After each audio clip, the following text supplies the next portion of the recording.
एक जिज्ञासु भगत का सवाल वो मेरे पे ही कर दिया उसने कहा जी आपके पास ना कंठी ना तिलक ना मंत्र दीक्षा, सबसे अलग हो ये भक्ति है, पाखंड कर रहे हो? उसने ये सवाल पूछा है। अब वो बेचारा देखो, जब तक ज्ञान नहीं होता, जब तक पूर्ण गुरु नहीं मिलता या भक्ति के द्वारा ज्ञान नहीं होता आदमी को, जब तक आदमी बाहरी चीजों को देखकर उसको साधु संत मान लेता है, तभी तो ये कांड होते हैं बड़े बड़े, और वो चेला बनाना शुरू कर देते हैं, भगवान की भक्ति छोड़ देते हैं। पहले उस संत ने भक्ति की, थोड़ा सा भगवान ने टूक दिया, थोड़ी सी भीड़ भेजी, कोई पैसे वाला भेज दिया, हाँ फिर ललच आ गया, फिर थोड़ी और भीड़ भेज दी, फिर सेलिब्रिटी भेज दिए, फिर एक्टर, फिर मंत्री भेज दिए।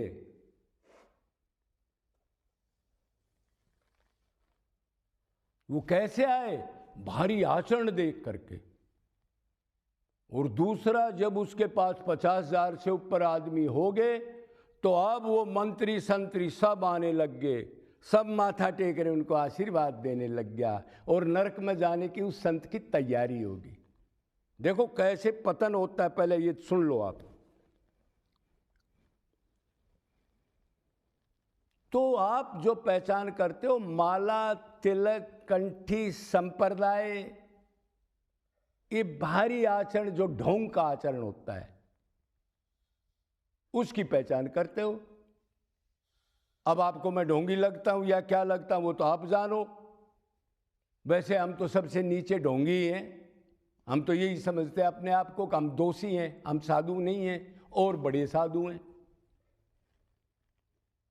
तो ये जान लो, भक्ति करनी है सूक्ष्म शरीर ने। देखो 3 शरीर हैं, स्थूल शरीर, सूक्ष्म शरीर, कारण शरीर। सूक्ष्म शरीर उसे कहते हैं जो हम नहीं देख सकते, उनको कहते हैं 5 ज्ञानेंद्री, 5 कर्मेंद्री, 5 प्राण, मन बुद्धि आदि। भक्ति अंदर होती है, बाहर तो पाखंड होता है। अच्छे संत भारी आचरण में कुर्सी, माला, कंठी, बड़े सोफे लगवाना, ये माला डलवाना बहुत चिढ़ता है, आप उसको समझ नहीं सकते, उसको तो घायल समझ सकता है। कैसे समझेंगे ये शरीर की पूजा कराने वाले लोग? वो तो शरीर को अपना मानता ही नहीं, एक दुर्गंध की मशीन है, इसमें तो आत्मा बैठ के, वो तो आत्मा लेवल पर है। भक्ति करे कोई सूरमा, जात नाम कुल खोए, शरीर से ऊपर उठ जाए, आत्मा मान ले, तो फिर इसका क्या वो फोटो खिंचाएगा, क्या बोर्डिंग लगवाएगा? और इसी पाखंड को लोग देखते हैं। संत को क्या पहचान सकते हैं? संत तो दूर रहता है, जिसने भगवान को ही चाहना है वो तो कभी इस टाइप के करता ही नहीं। वो जानता है अगर तेरे पास आदमी आ गए तो तेरे आनंद में खलल पड़ जाएगी। अरे इन्होंने कुछ करना नहीं, अनादिकाल से घूम रहे हैं, ये माया है सारी, ये जकड़ लेगी भीड़। और मंत्र दीक्षा वगैरह वो तो दूर से थूकता है इस चीज़ को, वो तो कहता है भगवान का नाम लो, मैं क्या मंत्र दूंगा। जब आप नाम लेके अंतकरण शुद्ध कर लोगे तो भगवान अपने पास गुरु भेज देगा, और रो के पुकारो उसको, भगवान को ही चाहो। लेकिन बड़ा दुर्लभ है ऐसे आदमी को पहचानना। क्यों? हर एक जगह माला कंठी यही बट रही है बस, उसी को अंदर से राक्षस है, 4-4 माला डाल रखी है, अंदर से भोगी है, और जाकर के इतना बड़ी छाप लगा रखी है, इधर भी लगा रखी है, इधर भी लगा रखी है। कई तो इधर भी फूल बांध लेते हैं, हाथों में भी फूल बांधते हैं, कई तो मोर मुकुट और भगवान का ताज तक पहनने लगे। मई कृष्ण, और उनकी दुर्गति देखो कितनी हुई फिर।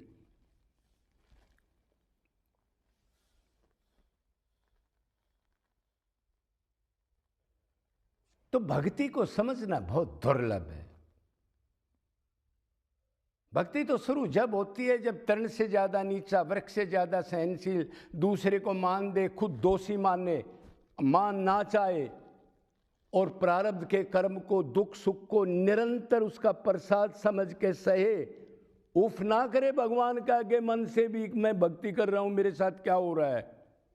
और आगे की सुनो, वो तो ये सोचता है जी जो मैं सोचूं उसके विपरीत परिस्थिति करके दुख पर दुख मेरे को दो आप। फिर भी भगवान का अनन्य चिंतन करे, मन भगवान में लगाए, माला कंठी तिलक को ना लगाए, भगवान उसको नोट नहीं करता। मन मने मनुष्याणाम कारणं बंधन मोक्षाय, अर्जुन मन ही है। गीता में कहीं तिलक माला कंठी संप्रदाय कुछ नहीं लिखा कहीं भी। कोई लिखा हो तो बता दो, कोई एकादशी लिखा हो बता दो। भगवान ने कहा मेरा भगत हुआ तो 2 टाइम आहार करता है, अल्प आहार करता है, सात्विक आहार करता है, बीच में कुछ नहीं खाता। अब बताओ ये व्रत कहां से चला दिया?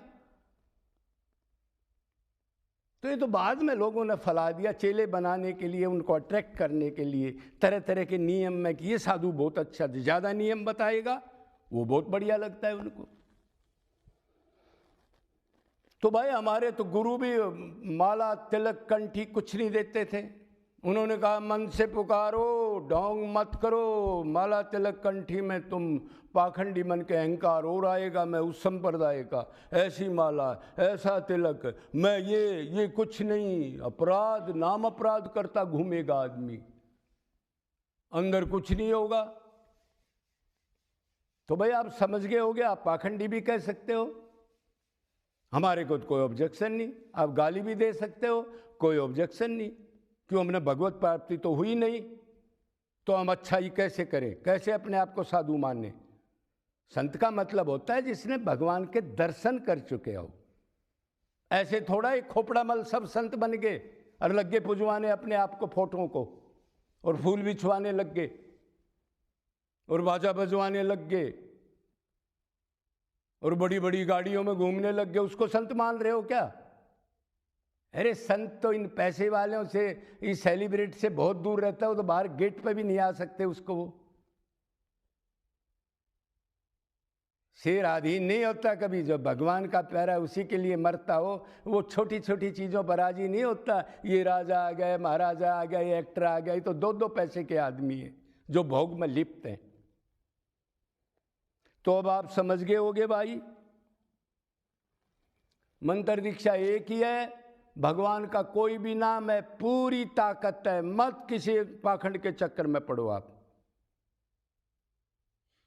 कोई भी नाम भगवान का लो, इसमें नामी है, बगैर कामना के निष्काम लो, निरंतर लो, अनन्य भाव से लो और वैराग्य की भावना करो। घर बैठे बैठे कोई काम नहीं होगा, चाहे मंत्र दीक्षा करोड़ जन्म तक ले ली, अब तक कुछ नहीं बना। मन को हटाना है संसार से और उसमें लगाना है अपने अंशी में जिससे बिछड़े हैं, उसको श्री कृष्ण राम कुछ भी कह लो।